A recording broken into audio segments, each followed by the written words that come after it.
So in terms of children, what my experience has been for the last 35 years or so in working with family members of individuals facing serious illness, chronic illness, is that even though every instinct of a parent or grandparent is going to tell them, don't let them know, protect them, in reality, kids tend to do better with the truth. Just understanding the truth in a context of hope. So you might want to say, Daddy has a serious illness. You might even want to name the illness and then explain, but the doctors have very strong medicine for this, and we're doing everything we can to help Daddy.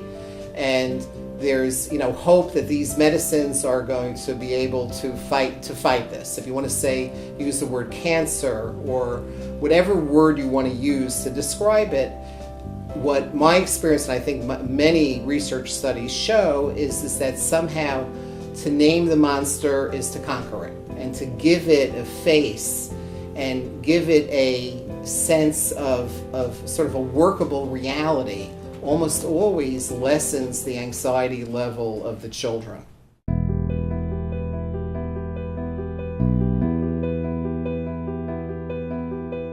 Kids are going to have different kinds of concerns at different ages. So little preschool children who are 4 or 5 or even 6 years old, they tend to think very concretely. They tend to get things wrong.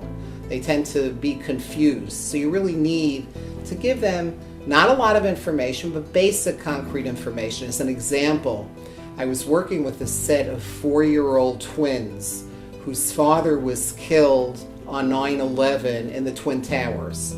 And they were playing on the floor of my office that Friday morning. And one of the twins looked up at her mother and said, "Mommy, why does everybody hate twins so much?"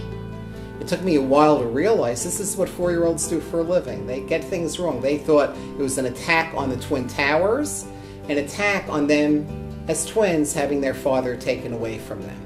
So even though we may think that preschoolers need to be sheltered, sometimes just a simple explanation of the facts, letting them know this isn't their fault, letting them know just a little bit in terms of a way that a little 4 or 5 or 6-year-old could understand could be very helpful.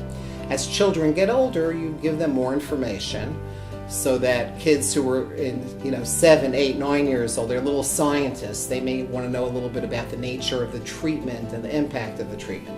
And then adolescents are going to probably want to know a little bit more about the underlying feelings and the meaning of this. But again, the basic guideline is you just let them in with basic facts. Don't give them more than they can handle, and follow their lead once you give them the basic facts.